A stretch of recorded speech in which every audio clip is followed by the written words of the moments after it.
And we are back now with breaking news. We have a projected winner in the biggest prize on the ballot in North Carolina. And here it is. The 16 electoral votes go to Donald Trump. He is the projected winner in the state of North Carolina. It had been so close. We had wondered whether we would get that call so early in the evening. John Dinan with us now. John, are you at all surprised by this? It was notable that Donald Trump made so many visits to the state. They were unscheduled visits. He scheduled those visits in the last few days. That suggested that he thought he might be in trouble in North Carolina. This call of the race of calling the state for him suggests either that he was okay already or that those last visits maybe cemented and confirmed his victory.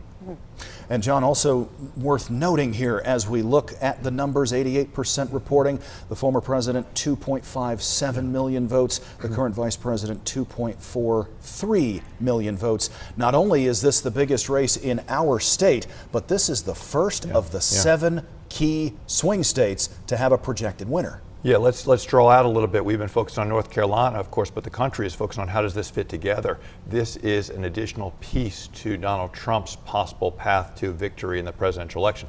This is, we should say, probably a state that Donald Trump needed to win before he could pick others, but it is a state that he picks up. He can now look to other states to possibly cement a national victory. Let's talk about the numbers that we just saw on the screen right now, 230 to 187 electoral votes, and let's talk about Pennsylvania. How crucial is that right now? The candidates in their final weekend, they spent the most time in North Carolina and Pennsylvania. Those are the two most pivotal states. Donald Trump wins North Carolina, he holds serve. If he's able to pick up Pennsylvania, then he pulls into one of Kamala Harris's states and he gets a significant leg up to possibly winning the White House. And he's up by a few points right now with 76% of precincts reporting. So far, if you took out the national picture in that sense and zeroed out from North Carolina, who's looking better in the national race right now? Donald Trump has a stronger path to victory in the presidential election than Kamala Harris does, looking at the numbers as they look now. If, and we're getting into hypotheticals here, if Trump does take Pennsylvania, Harris would have to win certainly Michigan and Wisconsin, perhaps even Georgia and one of the western states too, right, at that point? Yes, you would need additional states, not just Michigan and Wisconsin, but Georgia, Arizona. The path for victory to Harris narrows considerably. If Donald Trump is able to win one of those rest but states, that's always when the case. Can Donald Trump go up north and win Pennsylvania or Wisconsin or Michigan? He wins any one of those, he stands a really good chance of victory. And if I'm not mistaken, if either candidate were to take all 3 of the eastern states, Pennsylvania, North Carolina, Georgia, it's over. That's 270. So for Trump, if he takes, he's got North Carolina, if he takes Pennsylvania and Georgia, we have a projected president-elect at that point. We expect that Donald Trump would be the president-elect if he holds on to all these 3 states. We may get a call sometime late tonight. We came in tonight wondering, would we get a presidential call tonight? Some people said it was not possible. It now becomes possible, depending on how these counts come in, that we could actually get a call late in the night, after midnight, but perhaps before people go to bed. Look at the numbers right now in Georgia, 51% Trump, 48% Harris, and that's with 91% of precincts reporting. I mean, if we said that the 3 key states on the East Coast are North Carolina, Georgia, and Pennsylvania, Donald Trump has been called the winner of one. He's leading strongly in one of the others, and he's up in the other.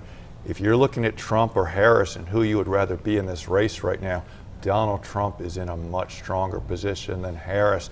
Depending on how long it takes to count some of these votes, we could actually see a call of the White House tonight, late tonight, but it could happen tonight. Has this happened sooner than you expected? I think going into this, we all thought, okay, it's going to be going into Wednesday, maybe Wednesday night. This would be an earlier call if it does happen, if it does come to pass. There could be, if it does happen, there's something about having certainty and a definitive call before a lot of people go to bed that allows some more certainty for people to happen. The longer that counts go on, the more people wonder, their uncertainty increases.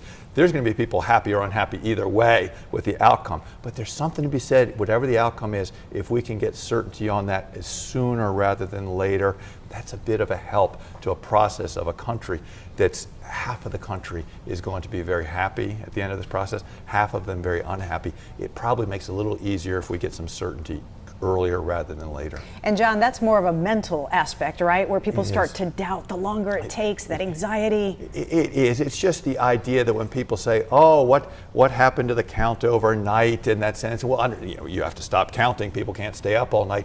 It's just the uncertainty and the factor of you would like to have as much certainty as possible. If Donald Trump 8 years ago gave a victory speech at about 2 or 3 o'clock in the morning, in that sense. Joe Biden was not able to give his victory speech until a Saturday after the election. I think we're probably going to be closer to the 2016 model of a Wednesday morning kind of speech rather than a Saturday afternoon speech.